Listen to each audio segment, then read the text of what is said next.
All right. Welcome to a webinar hosted by Briq, the best tools and practices to thrive during audit and tax season. Um, Super exciting topic for people that are accountants. I don't think we have a lot of sports players on this line. Thank you guys for joining us. We're going to let a few people just join in. I can see that participants are streaming in now. Let's give it a few seconds to let everybody settle in. But as we go through this, what we're going to do from an agenda perspective is kick through a quick idea of who's on this call, why they're here, and then we're going to talk about current state and best practices in current state, and then most ideal wave a magic wand and what future state could look like to improve some of the workflows, some of the practices that we're going through right now. Why don't we just kick it off? Chris, why don't you introduce yourself to the crowd, and I'll go last, but you go. Sure. Well, thank you, everybody, for attending. My name is Chris Johnson. I'm the CFO of Nycom Inc. in Richmond, Virginia. And we're basically a specialty subcontractor that handles lab design. We also do millwork and interior specialties. I've been with the company for 6 years, and I'm a new Briq customer. And I'm really excited about what it's going to bring to the table for our company. I love it, Chris. Why don't you tell the folks on the line, Nycom, give us an idea, number of projects, kind of scope of the company. Let's get an idea. Yeah, we've grown significantly over the past 18 months. We have between 800 and 900 open jobs at any one point, which is very different from maybe a general contractor. We span 20 plus states, and so we have lots of rules and regulations to follow and a long whip schedule. I can imagine 700-800. That's a lot of rows. Thanks, Chris. Rob, why don't you go ahead and do your intro? Sure. I'm Rob Mercado. I am a partner in Marcum's Audit or Assurance Department. I'm also Marcum's Construction Assurance Leader and the New England Construction Industry Group Leader. Marcum is the third largest construction accountant in the country. I think we're the 12th or 11th largest construction and advisor firm throughout the world. So and it's great to be here. And are you focused mainly on North America, or do you Canada, US, or is it just really focused in this geographic market for construction? Yeah, for the construction perspective, basically the North America. So we have clients throughout the North America. Awesome. And for those that don't know who I am, I'm Bassem Hamdy. I'm CEO and co-founder of Briq. Believe it or not, I'm getting into my 22nd year in construction. I started, wow, scary. That's a scary number to just put out there. I started after business school. I went into banking, realized I hated banking, got my first construction tech job with a ERP firm, construction ERP firm, stayed about a decade and a half with that firm, moved over to Procore. I took over go-to-market there, and then ultimately started Briq with the best man for my wedding, Ron Goldschmidt, with a thesis of, there's been certain digital transformations in construction that we've seen high impact on. I think the first real huge digital transformation was the design digital transformation, seeing folks like Autodesk and Bentley come around and take what were paper drawings and turn them into a digital workflow. You fast forward, there was a little bit of a lull, and you fast forward to the 10s, and you see Procore go to the trailer plan grid and start digitizing these documents that are in the trailer. Ultimately, nobody's ever digitized the money workflow, and that's our big audacious goal, is to have anything that has a dollar in front of it be automated or augmented so that companies can be more profitable and ultimately more efficient. Well, thank you all for joining us. I'm going to dive right in. I think for folks that are on the call, maybe from a technology background, we have a lot of CIOs, VPs, IT. They don't really know the pain of audit. And I think it's good to have Rob and Chris, because there's this like healthy back and forth between client and auditor. But for Chris, like, how do you mentally prepare for it? How many folks on your side are involved? And what are the ins and outs of this? What's the inside baseball of it? Yeah, I would say, honestly, I was a former auditor. So making sure that I deliver a good package for the auditors is important. I think you utilize all different aspects of the team, right? They deliver a client listing.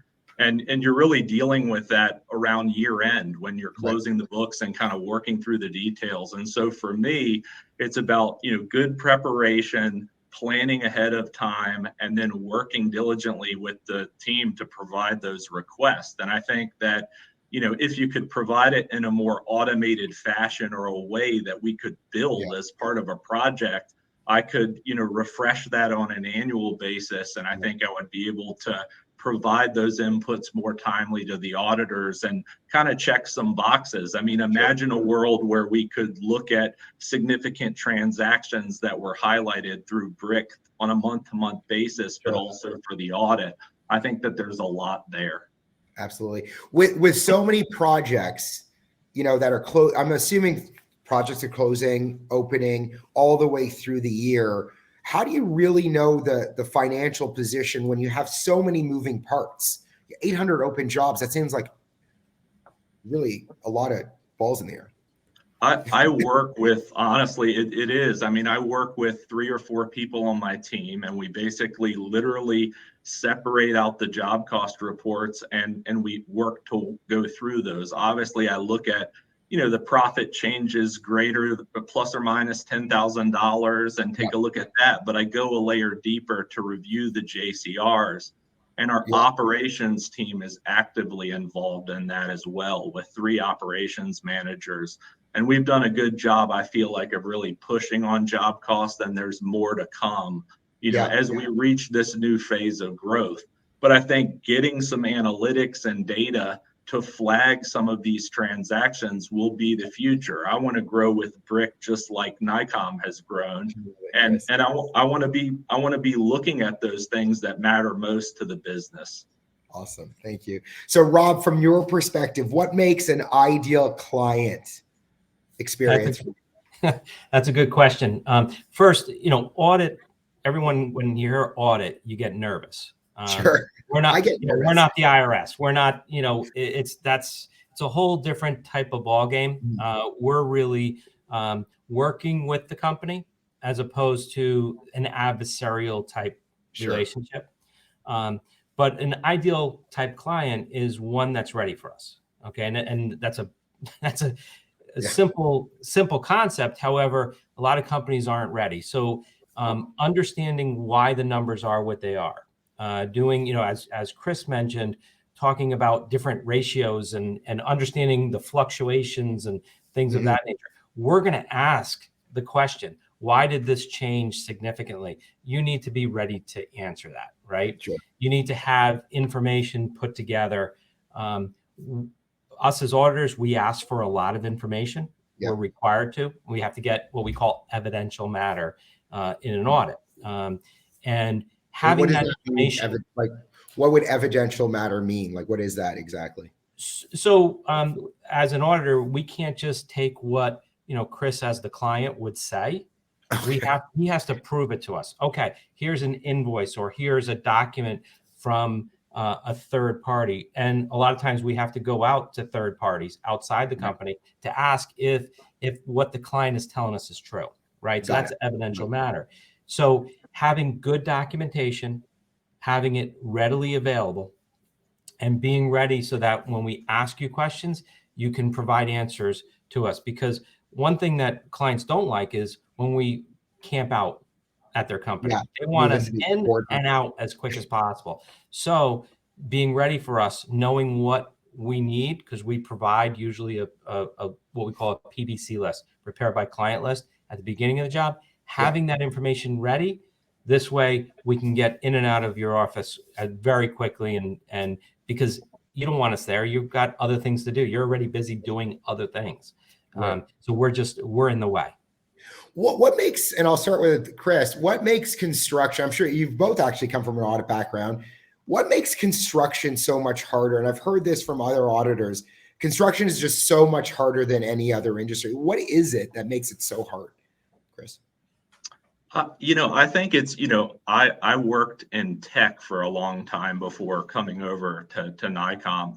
And there was a learning curve with me just around the number of projects and the amount of inputs. And I also feel like the industry hasn't grown significantly as it relates to technology. So I typically find that we're behind the curve. For example, all the work that we do with lien waivers and just to be able to collect dollars, I think people feel the pain as it relates to that. Sure. And I think it's right for technological innovation to come in and really change this industry. And we've made a lot of progress, I think, at Nycom over our numbers, our forecasting, and that's going to be a bread and butter piece for us. We want to know by month for the next 12 months or 18 months what our profits are going to look like, what's our backlog. And so I think, understanding all those parts and how it all comes together along with a cash flow forecast ends up being complicated. And you use, we have 30 to 40 project managers who are involved in that process. And so there are a lot of people, and they may need to be educated on how their inputs impact accounting. And there's a host of things that you have to educate on to get to the right place and numbers.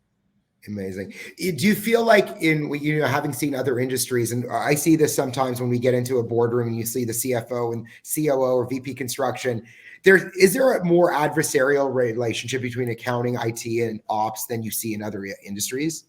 Well, yeah. I mean, I think that's good. I mean, luckily enough, I think for Nycom, our head of operations also handles IT, as a side responsibility. But him and I work hand to hand. We have a really good relationship, and I feel like I leverage that when I go to either train or get into the details on the numbers. I think so that ends up being a clear path for me, and it's important. Yeah, 100%. And Bassem, if I can, of course, please. What we see the best-in-class contractors are doing. So you have project managers looking at the jobs and providing information to accounting. The books and records, the accounting department can't determine how the job is doing, right? Because they're getting information, from the various sources. But what they can do is they can provide feedback. So if the project manager is saying this is a great job, we're ahead of the game, we're doing great, but the numbers show that we're underbilled, and the cash flow is not coming in, so the accounting department really should be used as a tool to compare against what project management is saying. And more to the point of, why construction is one of the most difficult industries is it's all based on an estimate. So understanding what goes into that estimate, understanding where the estimate is coming from, and what has happened in the past predicts potentially what can happen in the future. So having a system like Briq where you can get information out of it that can provide you good feedback real time so you can deal with issues as soon as possible, that resolves hopefully a lot of the issues if you use it, the way that it's designed to be used. Yep. Awesome. When we talk about the tight margins in construction and the labor shortage in general, Chris, are you feeling a crunch on trying to find folks that understand construction that will join the accounting department? How is that looking now with your peers? Have we gotten over that COVID hump, or is there still kind of a challenge in finding skilled labor? Yeah, I would say, there's certainly a war for talent going on. I think we've been able to adapt well. We've also taken people who are maybe from non-traditional construction backgrounds and work to develop them. For example, I've hired 2 math teachers on my accounting team that came over, and they've been exceptional. And I just think also on the hiring side, while there's been shortages, I think we've worked to upgrade, and we've added almost 50 people over the last 12 months. Oh wow. Okay. Rob, how are you feeling when you go into these clients? Are you seeing any kind of crunch on getting data because of a lack of labor? Yeah, I mean, and we're seeing this across the board throughout the entire country. Sometimes you have pockets in certain areas, but we're seeing this across the board. As Chris said, the war on talent has been pretty significant, and you do have to sort of think outside the box. What we are finding is that more and more contractors are realizing that they need to do with less, right? And what I mean by less is they're not going to have that big accounting department as best they can. So they need to have systems in place to do that. So we are seeing the ERP systems really come to the forefront. Clients are realizing, you know what, we can't, QuickBooks is a good system, Sure. but you know, a lot of times it's limited in what you can get out of it. So Yeah. we are seeing a lot of companies really looking at technology to assist them for the future, because, you know, finding people right now continues to be a big challenge. Yeah, and I'll go back to you, Rob. The idea that there's so much Excel. So if you're going to a JCR or a cost at completion that's being done, you know, for 12 months in Excel where the numbers aren't footing, definitely not at Nycom, but in other companies, what do you like? Are you just like auditing these crazy Excel monster spreadsheets that people are throwing up on the board? Is that like what you have to do? You have to decode the VLOOKUPs? So we love Excel, but Excel is an auditor's worst nightmare. Okay, because you're right. We have to recreate it. We have to, if there's a one simple formula issue, that creates a problem throughout, right? So we hate when we get information in Excel from a standpoint of where a client is generating something and then manipulating it inside Excel. However, if the system downloads it into Excel, that's okay. You know, because it's better for us to extract the information. But getting information, you know, creating work in process schedules in Excel and doing things manually is, quite frankly, an auditor's worst nightmare. Yeah. Especially, you know, I implemented ERP for a few years back in the early days. And just the idea that the WIP schedule and the project forecast and the percent completes and the billings were coming from so many places. It just felt like everybody had a piece of this puzzle, and they couldn't get the puzzle to fit together at the end. I mean, I was with a very large GC, and then we were going through audit with PwC, and they actually asked us to send the entire database. And it's like, this was like an Oracle database. What are you doing with a database? Like, you don't just send database files. And it was so frustrating to the auditors because everything was everywhere. It was just everywhere. When you look, Chris, when you look at kind of doing a monthly work in place over under billing posting, how are you connecting the dots between the project forecasting model, your sub, right? Your specialty. So it's not like a bunch of commitments on your line. So commitment forecasting is a little easier. You're literally labor, material, equipment forecasting monthly, I'm assuming. How do you connect all the dots? Yeah, I mean, so it's there are manual steps in the process. Obviously, I think that, you know, we work with our project managers to keep their projected cost up to date on their jobs. And they're saying, hey, this is what we think our kind of forecast is going to be when this job completes. And then we take that information and pull it into a pretty substantial schedule in Excel, of course. And then I think, you know, there's some manual calculations and things that get done to it. We also have a system that we use to pull in new sales opportunities. And so you pull in, you know, those two different pieces, and then someone on my team has to put it together. And then I have to, you know, scrutinize it. Hey, you said the cost was going to happen in this particular job. I have to get with operations. And there's a lot of iterations that happen.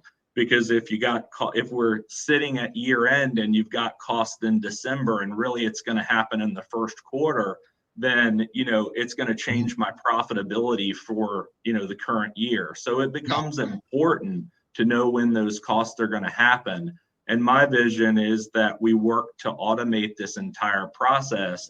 And then Briq produces either a dashboard, it could highlight anomalies. It could also, you know, produce basically the profit, revenue, and cost in a table by month. And that's where we want to go at Nycom. Absolutely. That's amazing. And I'll move into that kind of magic wand discussion.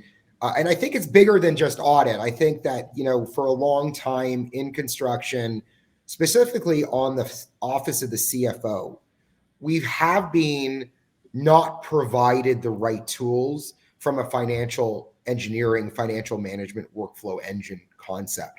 And I think what I mean by that is that we did a survey of our clients, and on average, at one point, the age of our clients' ERP systems were higher than the average age of a Briqster working at Briq. Like that, it was like, you know, with Sage maybe 40 years old, right? It's like you're getting into this world. we talk about technology advancements. We talk about ERP.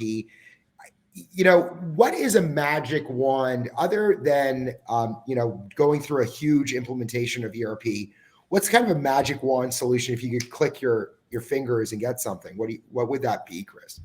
I know you mentioned a few things in Briq, but anything. Yeah, I mean, I would say that, you know, it's a comprehensive solution that works across various teams and communicates and makes, you know, even simple tasks, you know, easy to understand and do. It could be, you know, just the collections process. To be able to pull the data out of Sage takes time, and it's not in a presentable format so that you can then turn around and go and call a customer.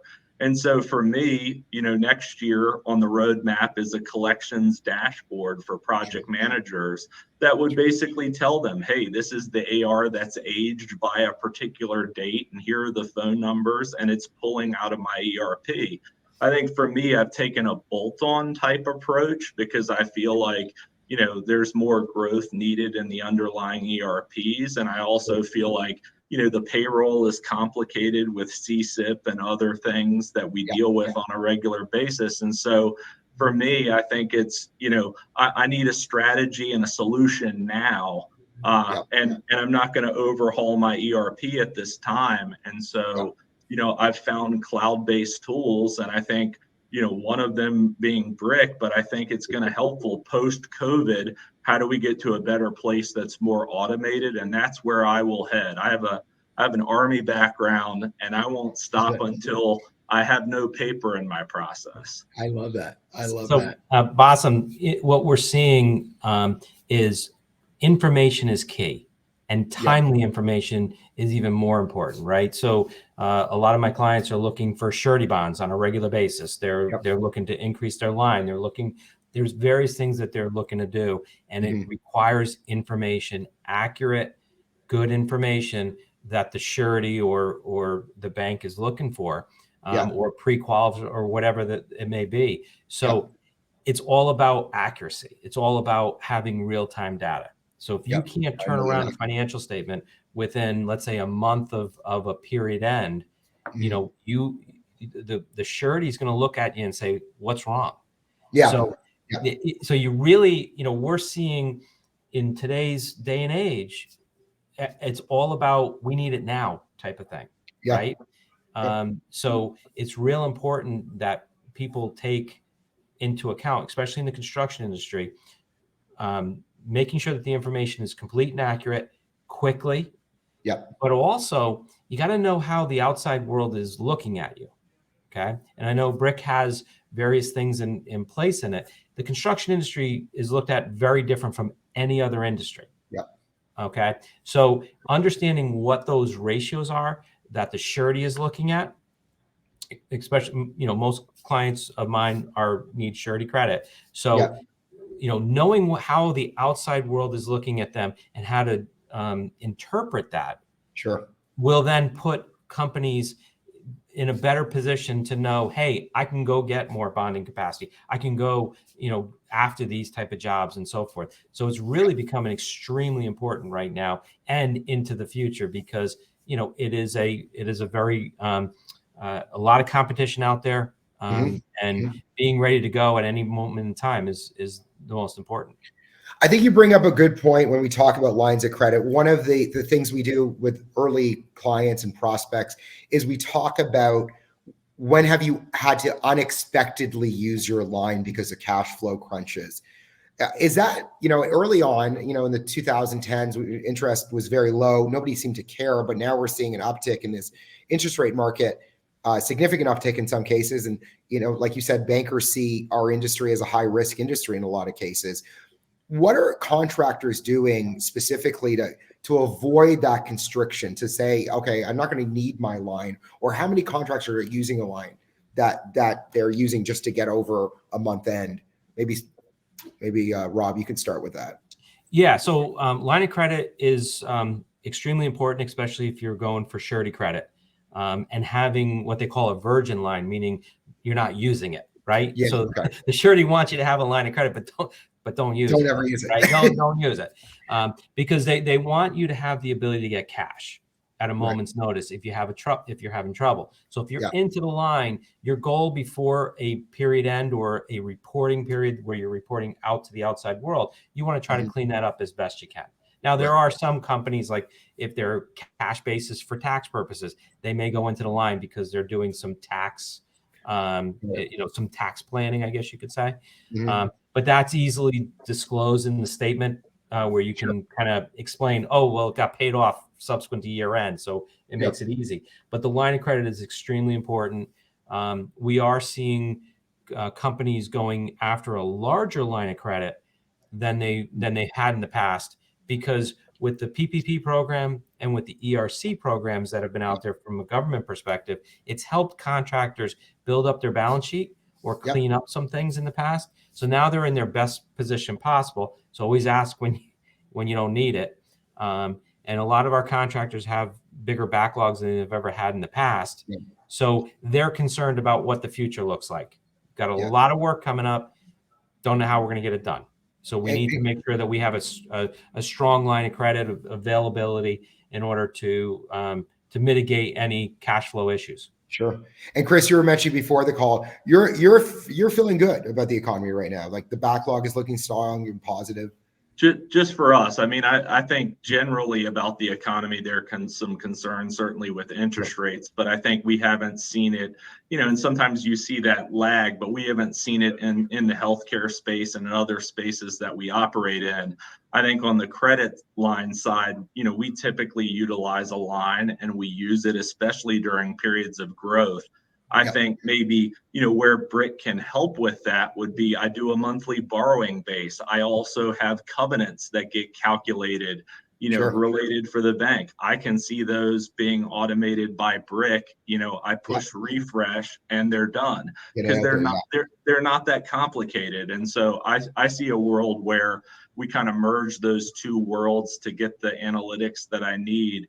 And also, I think that WIP schedule helps because the bank typically looks at that. And for us, we're going to need the capital as we work. A lot of folks are facing increasing backlog, and you're seeing the construction industry still boom. And so we're going to need the cash flow to be able to do that. And that's something that I spend, hours daily working on, and it's important to our organization. Awesome. And Chris, a question just came in. I think it's a good one. It's something that you brought up. Somebody's considering a new ERP and Briq. What is the difference between buying Briq and getting a new ERP? Like, what can Briq do that new ERP system wouldn't be able to do? Yeah, I mean, when you think about some of the historics, it's more like just database driven. It has this kind of look and feel that's maybe a little bit quirky. And I think, from what I've seen with Briq, I'll give you an example of a process that I'm working through now because I think it will help you. But we get billings from our project managers, and those billings come in the form of an Excel sheet that's refreshed and tells us based on the SOV how we're going to bill.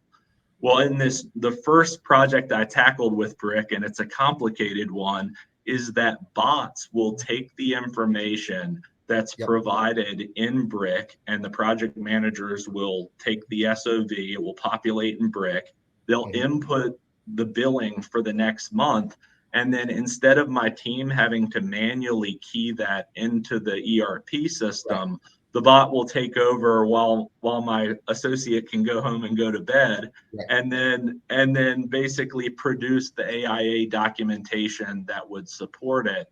And then, maybe in a future state, could Briq eventually send that out to the customers? That would be interesting, I think, as maybe additional project, but that's the project that will finish up in Q1.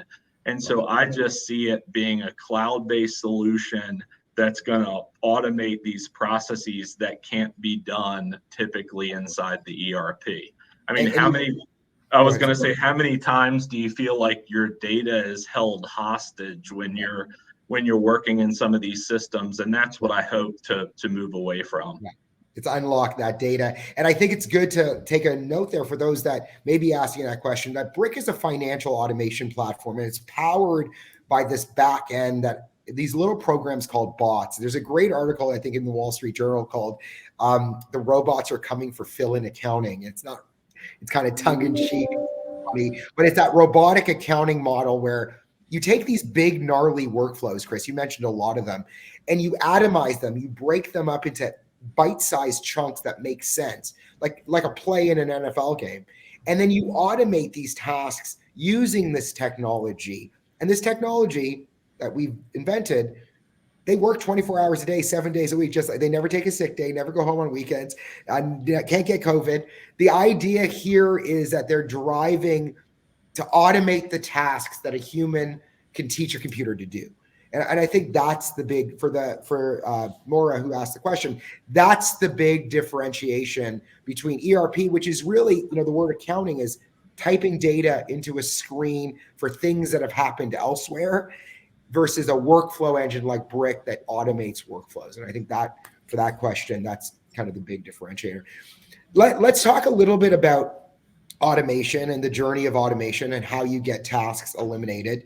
How do you sell that downstream? We're seeing a generational shift. So, either in ownership, there's a lot of family-owned businesses in construction. The child kind of moving up into the parent seat over time. You're seeing CFOs that are even coming from outside the industry. We're seeing a lot more of that now. Younger CFOs ready for a change, experiencing other industries.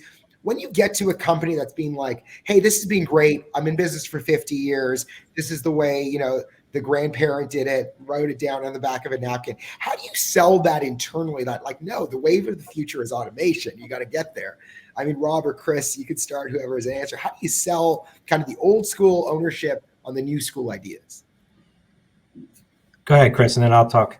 Yeah, I would just say, some of it too is as that kind of leadership transitions, some of the people have a fundamental belief in technology. I think the good thing at Nycom is we've had a core group of leadership all along that has valued technology. We have an internal tool that is used to basically route an opportunity all the way through that was created by management several years back. And so that's stuck.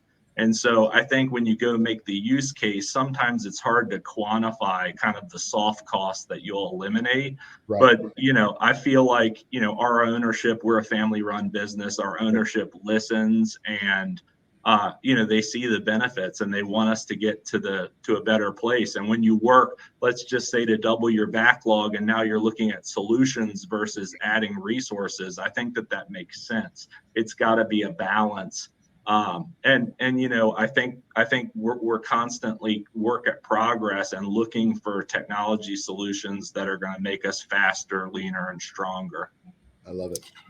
And the other thing is I think technology is going to change the way that the next generation looks at construction, right? Yep. Because everyone carries around a smartphone, iPhone, whatever it is, iPad, all those things. And I think the more that technology starts coming into the construction industry, you're going to start being able to retain talent. We do these Marcum summits throughout the country. And I think Trimble had a robot walking around the summit and taking pictures and doing all these things. And they were showing what the power of, they've got this, it looks like a little dog and it walks around a job site and takes pictures and all that kind of stuff. And then it downloads it into a system, which then can provide instant feedback. Right. Whereas someone had to walk around the facility, the construction project to tell what was happening. But this is happening at night. So I think that becomes, quite frankly, sexy to the next generation. That excites them. That says, wait a minute, this is an interesting place, and this is an interesting type of career now, where we're bringing, we're getting technology into a lot of this. So I think that's going to really bring new blood into the construction industry as from a standpoint of bringing people getting into the industry, because the construction industry has really been struggling with bringing the next generation into this type of work. Yeah, and that's created the labor shortage until those dogs try to take over. Rob. Well, that's a different issue. Okay, we only have a few minutes left, so there are some questions that I want to kick through. This is a detailed one for the smarter people on this call than me. What can we do now to be prepared for changes in lease accounting? Yeah. So, Chris, I'll take this one if you have any questions. So the new lease accounting standard, if you're not aware of it, hopefully you're going to get educated quickly on it. The new lease accounting standard takes the operating leases that are right now off balance sheet and they put them onto balance sheet. Okay. So basically now all of a sudden, as of 12/31, anyway, with a 12/31 year end or future, their next year end will have to have the operating leases on the balance sheet. So what's that going to impact? That's going to impact all your ratios. That's going to impact your banking, covenants. If you have a credit, it's going to affect those covenants. So you need to be on top of that, understand what's happening, make sure that you get educated quickly on that. And just, because you're going to have to talk to the banks, you're going to have to talk to the bonding company and make sure that they understand what's happening, because nothing changed except for an accounting treatment of how you show. So it's gone from expense to liability, basically. Well, it's gone from nowhere and hitting expense to now hitting expense, but also now on the balance sheet as a liability. So your debt to equity calculations change, your working capital changes, which is what drives all the credit that's out there. But with so many big iron, big equipment being leased, isn't this going to deeply affect the construction industry? Deeply. And then if you have a job that if you're leased or renting a crane, let's say, that's on the side of a building and you have it for over a year, you used to thought it was a rental. Well, now it's a lease. The operator that's operating the crane is part of the lease. So there's a lot of craziness. So it's real important to speak to your CPA, make sure that you understand exactly how this is going to impact you. And then, systems like Briq can grab that information that you need, because there's going to be a lot of information that's needed to understand, do you have leases or not? It makes equipment forecasting even more important, which a lot of folks don't do now. Absolutely. Yeah. Chris, any comments on that question?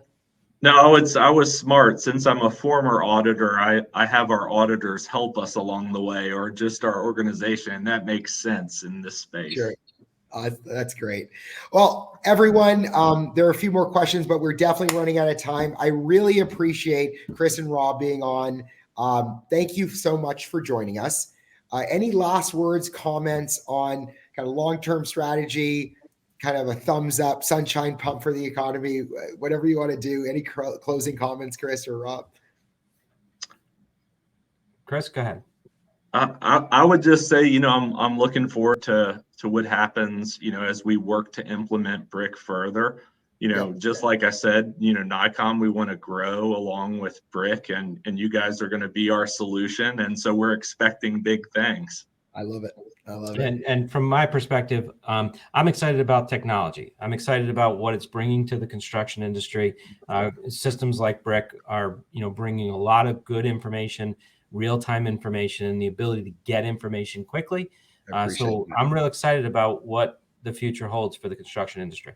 And last thing, this is being recorded. It's before the Super Bowl. Who's our pick? Rob, who are you going for? I don't even know. Sorry.